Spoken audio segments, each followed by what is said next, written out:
Padre, en el nombre poderoso de Jesús. Amén. Iglesia amada, como ustedes saben, hemos estado enfocados en el Sermón del Monte ya desde hace 4 meses. La semana pasada dijimos que hemos estado enfocados en 17, apenas llevamos, hoy vamos a terminar el versículo 20 del Sermón del Monte. Se ha venido predicando versículo por versículo, como creo yo que se tiene que estudiar la Biblia, porque así la Biblia se va interpretando ella sola y no tenemos interpretaciones personales. Un paréntesis que quiero reafirmar el día de hoy es que tengamos cuidado con las interpretaciones personales. Por ejemplo, lo que pasó la semana pasada de que Jesús venía, eso no puede ser otra cosa que una interpretación personal de alguien. Por ejemplo, alguien me llamó y me dijo: pastor, ¿tú qué piensas? Y cada vez, escúcheme bien para que ustedes estén tranquilos y seguros, cada vez que alguien va a predicar aquí, estudiamos la palabra de tal manera que nos vamos 800 o 1200 años atrás para ver si esa persona hace 1500, 1800 años atrás, desde San Agustín y desde que se creó la iglesia primitiva, años atrás, están tratando el texto que se va a predicar aquí de igual manera. El día que nosotros entendamos algo diferente del texto, ese día tengo yo que preguntarme: Señor, algo está pasando en mi mente, estoy queriendo tener una revelación personal. ¿Qué pasó esta semana? Claramente, este hombre, y yo le pido al Señor, no lo juzgo, pero yo le pido al Señor que nos guarde como iglesia en equivocarnos de esa manera. No podemos equivocarnos de esa manera. Por eso la gente afuera no viene y no cree. Y voy a ser duro por pastores que se roban la plata, o por personas a mí me cuesta decirles pastores que maltratan la palabra y que predican de manera inadecuada. Me dio tristeza ver eso. Me dio tristeza, porque la gente del mundo se va apartando más por cosas como esa. Y eso fue lo que Cristo quiso decir en el Sermón del Monte, en el capítulo 5, versículo 17 al 20. Cuando Él dijo: no malinterpreten, le dijo a los discípulos que estaban allí sentados. Dijo: no malinterpreten la razón por la cual he venido. No vine para abolir la ley de Moisés o los escritos de los profetas. Al contrario, vine para cumplir sus propósitos. Versículo 18. Les digo la verdad, hasta que desaparezca el cielo y la tierra, no desaparecerá ni el más mínimo detalle de la ley de Dios hasta que su propósito se cumpla. Entonces yo me imagino a estos, y lo dijimos la semana pasada, a estos discípulos allí sentados escuchando al Señor, porque ellos pensaban que el Señor había traído una nueva enseñanza, y lo que Jesús les quiso decir a ellos con que Él no venía para abolir la ley era: estén tranquilos. Lo enseñamos la semana pasada. Estén tranquilos, yo soy el que ustedes estaban esperando. Y enseñamos que cuando nosotros entendemos esto, iglesia amada, entendemos que no tenemos que poner nuestra esperanza en cualquier persona o cualquier institución humana. Tenemos que poner nuestra esperanza en alguien que va a cumplir. Y Dios, Jesús, ha estado cumpliendo desde los principios de los tiempos. Cuando yo entiendo eso, iglesia, yo puedo creer en Dios y puedo caminar con una seguridad más en estos momentos tan difíciles de COVID. Qué feo es que tú estés confiado en los 20 millones de pesos que te ganas. Qué feo es que tú estés confiado en el contrato que tienes firmado o en el que vas a firmar. ¿Sabes? Porque el mundo nos ha dicho que el mundo es cambiante. En el 2019 la gente no se esperaba un COVID en el 2020, no se lo esperaba. Y lo que Cristo le está diciendo a los discípulos es: hermanos, hijos, Ustedes han visto un mundo cambiante toda la vida, pero ahora yo les digo, soy el cumplimiento. Yo lo que prometo lo cumplo, no voy a cambiar. Así que tu esperanza tiene que estar puesta en mí, no en contratos ni en personas. En mí, eso fue lo que Cristo le quiso decir. La semana pasada entendíamos que hay más de 300 profecías en el Antiguo Testamento de Cristo. Y yo dije varias y dije también el cumplimiento. Pero hoy yo solamente para saltarnos ya este punto y para llegar al resto de la enseñanza, solamente yo quiero apuntar una profecía que se está cumpliendo todavía. Está en el libro de Daniel, capítulo 2, versículos 44 y 45. 540 años antes de Cristo. 540 años antes de Cristo. Daniel va donde el rey y Daniel interpreta el sueño del rey. La profecía entonces es esta. Dice, durante los gobiernos de esos reyes, de los reyes del mundo, Roma, Grecia, el imperio medo-persa, Alejandro Magno, todos estos imperios eran los reyes del mundo. Y dice, durante los gobiernos de los reyes, el Dios del cielo establecerá un reino que jamás será destruido. Mis hermanos, yo leo esto y yo no puedo confiar en los reinos de este mundo. Dios lo que me está mandando aquí y me está diciendo a gritos es: no confíes en Duque, en el alcalde, en como tú le quieras llamar el nombre. Tu esperanza no tiene que estar en una vacuna. Tu esperanza tiene que estar puesta en alguien que no cambia. No te das cuenta que dentro de un año pueden decir: no, se necesitan revacunar a las personas porque nos dimos cuenta que no es lo que era la vacuna real. Ellos pueden cambiar, pero tu Dios nunca va a cambiar. Por eso tu esperanza tiene que estar puesta en alguien que no cambie. Pregúntele a los esposos si las esposas cambian. Esposo, la emocionalidad de tu esposa cambia. ¿Sí o no? Levántame la mano, por favor, esos esposos que dicen: sí, mi esposa cambia. No levantes la mano, hermano, porque te va mal. Te va mal ahorita que llegues a la casa. Yo lo dije, te va mal, no lo digo. No, sí o no, Charles, no, tu esposa es igualita siempre. Bien, inteligente, sabio siempre. Nunca cambia Dios. Nunca cambia.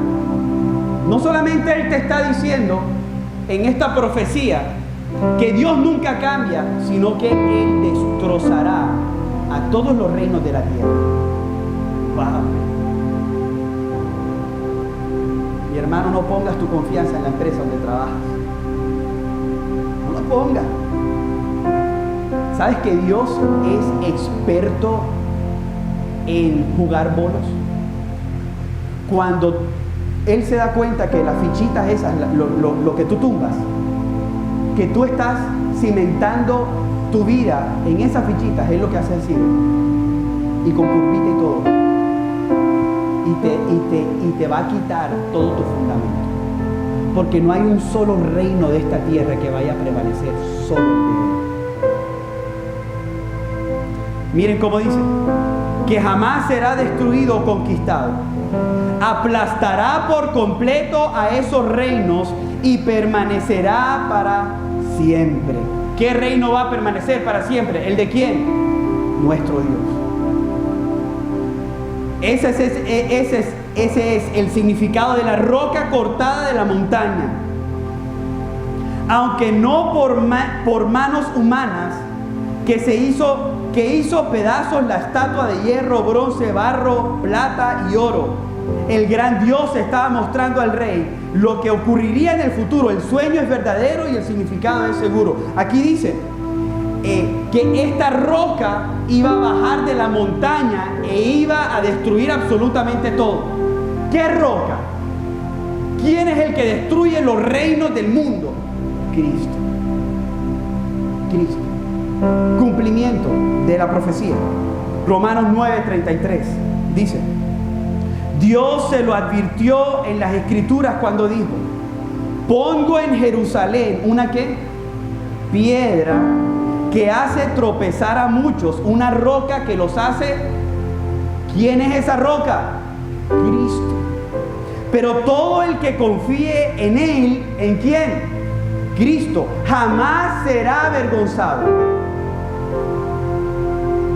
Primera de Pedro 2:7 dice: la piedra que los constructores rechazaron ahora se ha convertido en la piedra principal. Además, Él es la piedra que hace tropezar a muchos, la roca que los hace caer.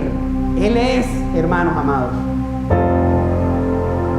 Él es el cumplimiento de la profecía. 550 años antes de Cristo, Él lo vino a cumplir. ¿Cómo tú no vas a creer en un Dios como ese? Cristo es el cumplimiento de todo.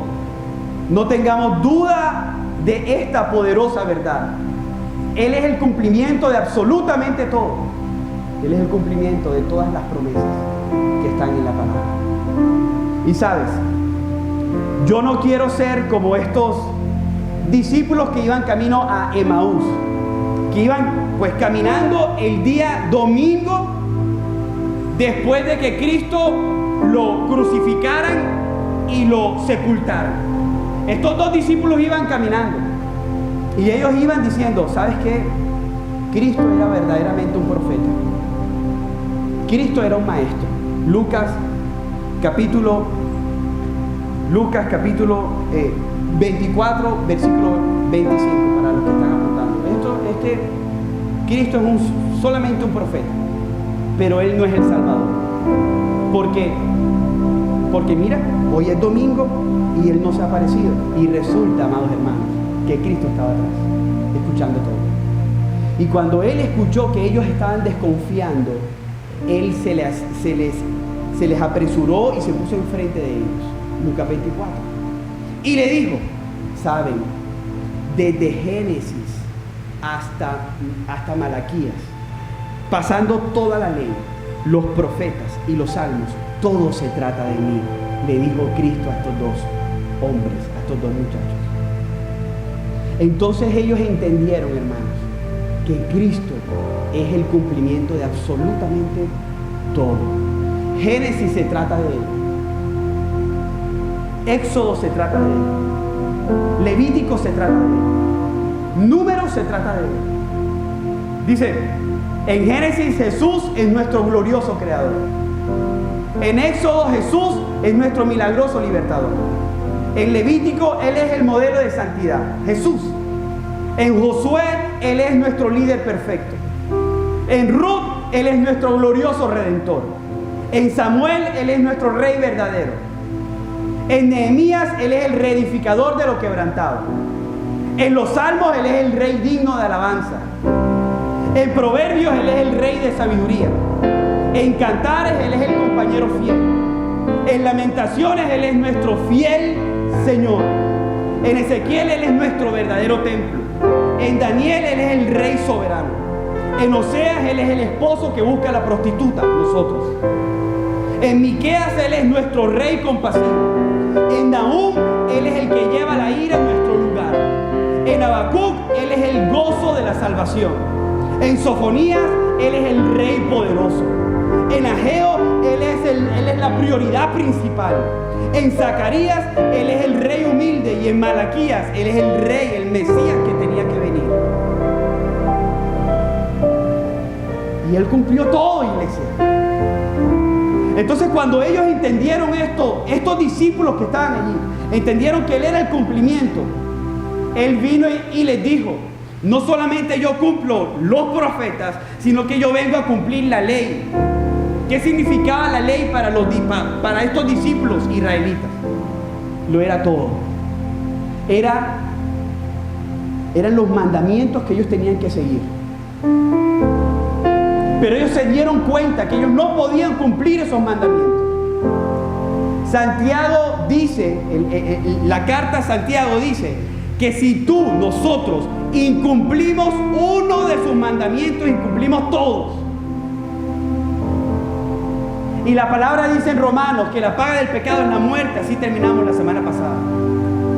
Quiere decir, hermanos amados, que si tú incumples, si tú mientes un poquito, la paga de tu mentira es la muerte. Qué duro es esto. Si tú fornicas una vez, la paga de tu fornicación es la muerte. Si tú dejas embarazada a tu novia y no a tu esposa, ahí hay vida creada por Dios, pero las consecuencias son muerte. Si tú eres corrupto en tu trabajo, hay muerte. Señor, entonces ¿quién se salva?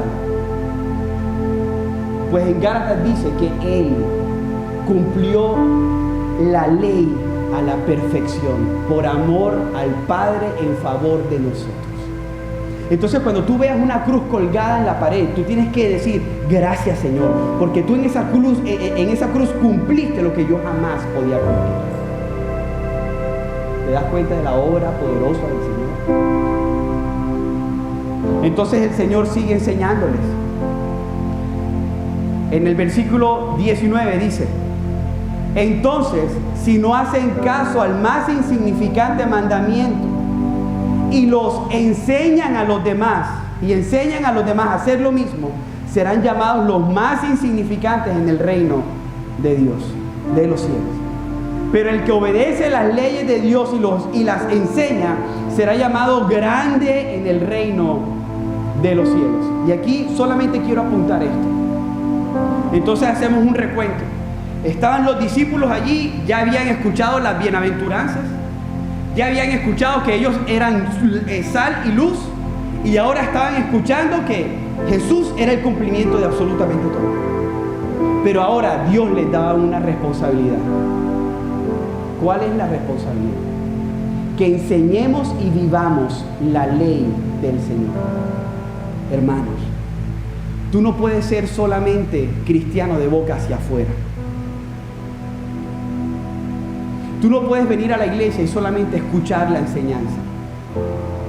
Tú tienes que venir y salir por esas dos puertas transformado y llevar lo que tú aprendiste a tu casa y ser luz en tu casa.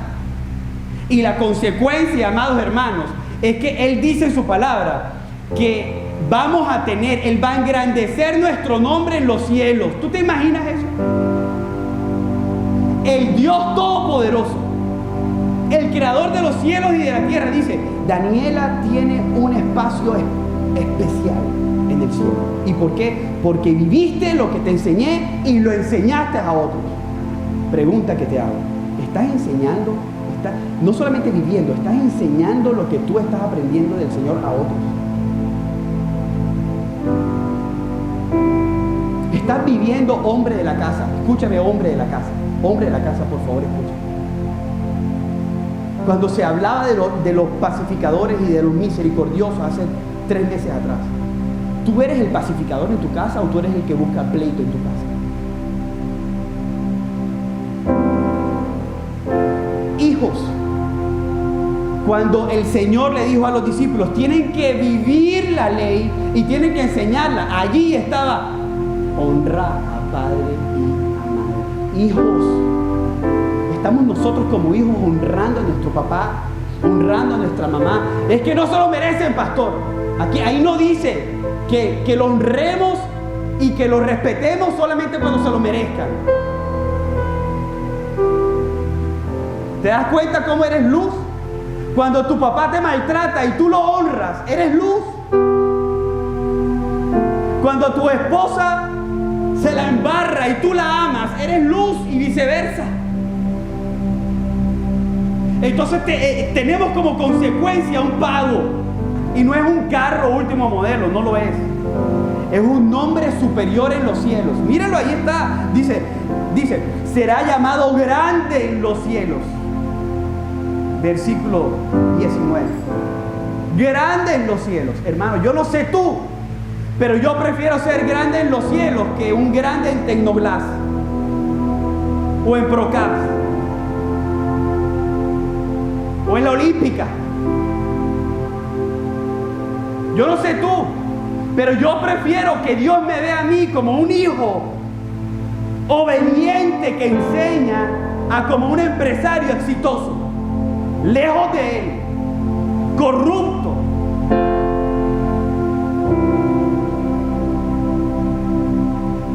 Le decía a los hombres el miércoles, me metí en un chat de un pastor que hace como unos blogs, de que con el tema el hombre bíblico provee para su casa. Y las mujeres, casi que el 90% de la respuesta al blog eran mujeres diciendo, pastor, aconséjame, ¿qué hago? Mi esposo no quiere proveer. Pastor, aconséjame, ¿qué hago? Mi esposo me dejó sola. Pastor, aconséjame, ¿qué hago? Mi esposo se fue con otra mujer. Pastor, aconséjame, ¿qué hago? ¿Qué hago? ¿Qué hago? ¿Qué hago? ¿Qué hago? ¿Qué hago? El 90% de las mujeres viven con un hombre que ni enseña ni vive lo que aprende.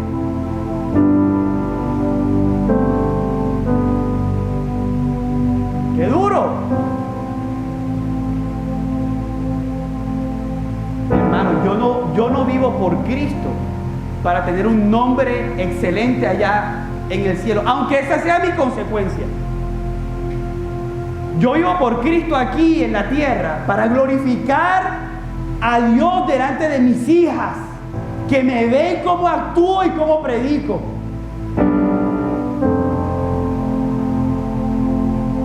Yo vivo para Él y solamente para Él.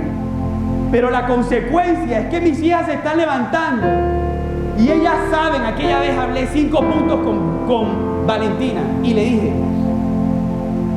nunca te apartes del Señor. Ahí en Margarita Sello, no de la otra que también es famosa, ¿ah? Nancy Cabrera.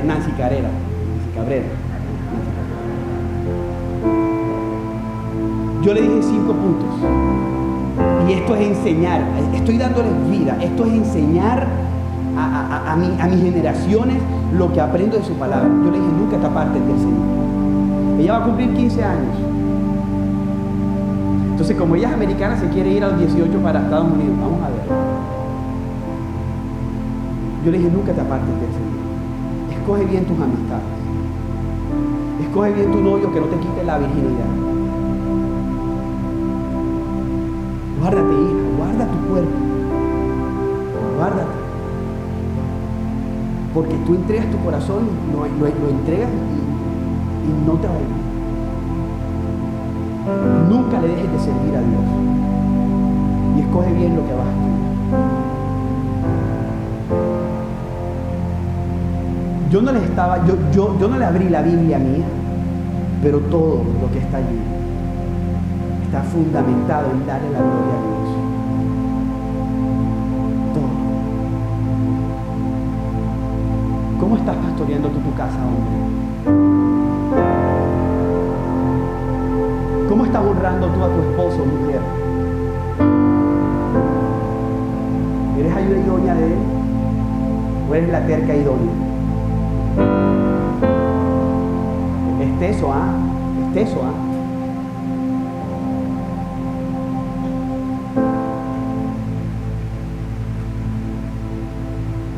Tenemos que enseñar en esta parte, pastor, ¿qué tengo que enseñar? Tenemos que enseñar todo el consejo de Dios.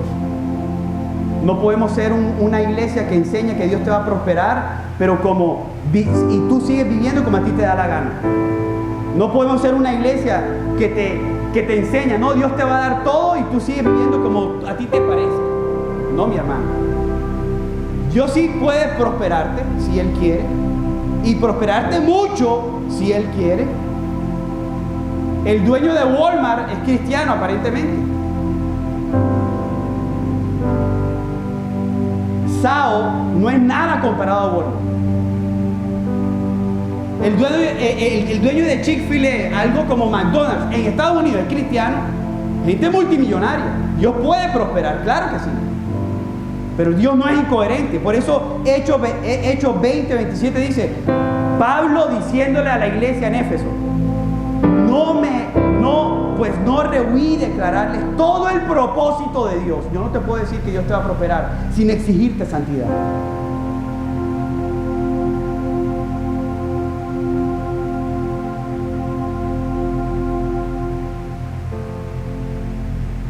Nuestra obediencia determinará cómo seremos llamados en el cielo. Me voy al último punto para terminar. Dice el versículo 20: les advierto, a menos que su justicia, y esta parte me partió la cabeza al principio, porque dije, no la entiendo, Señor. Miren qué dice, les advierto, Jesús a los discípulos, dice, les advierto, a menos que su justicia, o sea, que la manera en cómo viven, supere a la de los maestros de la ley religiosa y a la de los fariseos, nunca entrarán en el reino de los cielos. Mi hermano, cuando yo leí eso dije, pero ¿y entonces la salvación por dónde es? ¿Por obras o por gracia? ¿Sabes qué? Dios se las puso difícil y Dios les puso a pensar a estos pescadores que estaban ahí escuchando. Porque Él lo que les estaba diciendo es, primero, Él les puso un estándar. Ustedes tienen que ser mejores que los fariseos. Y ¿sabes? Los fariseos eran los modelos de santidad en aquella época. No había más nadie, no había alguien que viviera la ley como ellos lo vivían. Hipócritamente hablando, claro. Yo me imagino que cuando estos discípulos escucharon, ahí sí, tuki, me fregué. O sea, yo no puedo ser como un fariseo. Ahora Jesús me está diciendo que sea mejor que el fariseo. Si esta gente para estudiando la Biblia, ¿cómo yo voy a ser mejor que el fariseo? ¿Sabes qué hacían estos fariseos? Cuando iban por el camino y veían a una mujer, no sé si fea, bonita, bueno, todas son bonitas, veían a una mujer bien,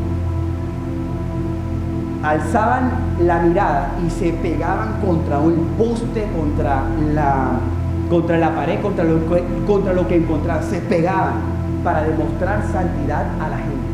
Imagínate. Y ahora Cristo le estaba diciendo a estos discípulos, tienen que ser mejores que esto.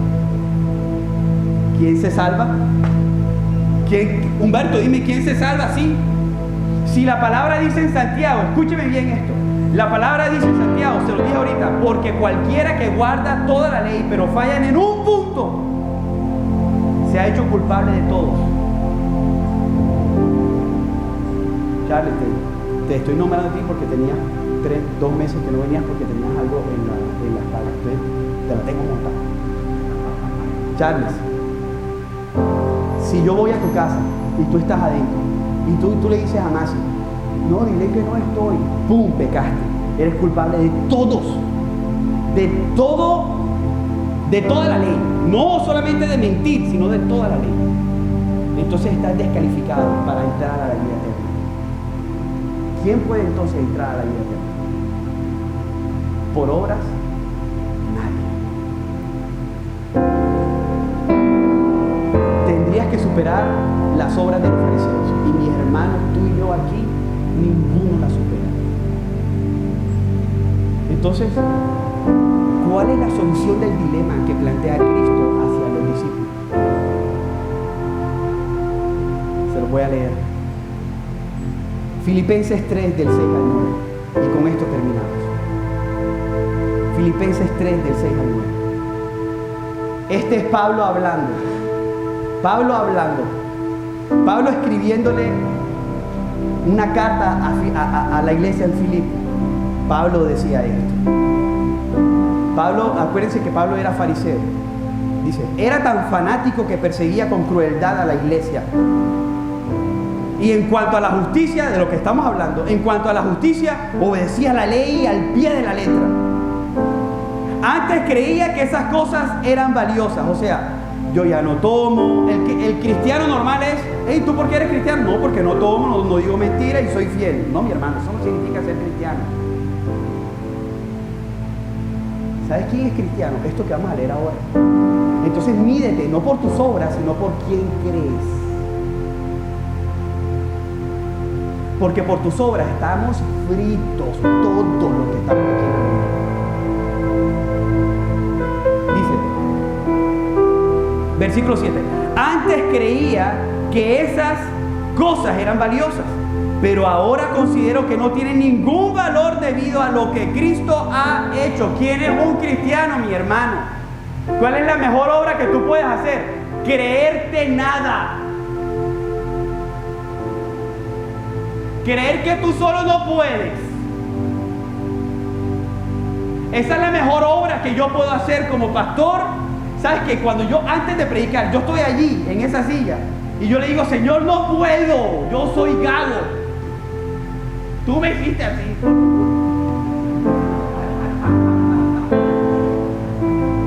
Yo no puedo. Hay pastores que predican mejor que yo. Pero Padre, habla por medio de mí. Yo me hago incompetente.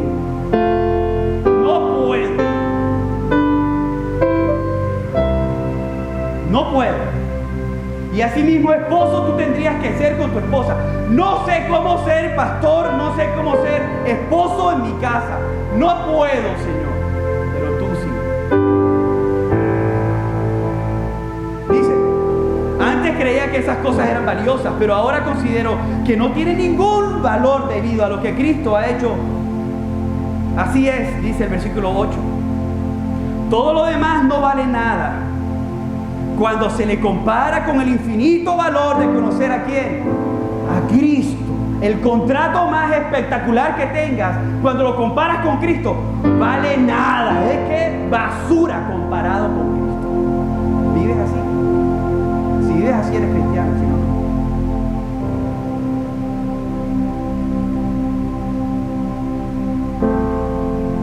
Dice, y se pone mejor. 8. Lo voy a repetir, así es, todo lo demás no vale nada cuando se le compara con el infinito valor de conocer a Cristo Jesús, mi Señor. Por amor a Él he desechado todo lo demás y lo considero como basura a fin de ganar a Cristo y llegar a ser uno con Él. Ya no me apoyo en qué, dice ahí, ya no me apoyo, ¿a dónde?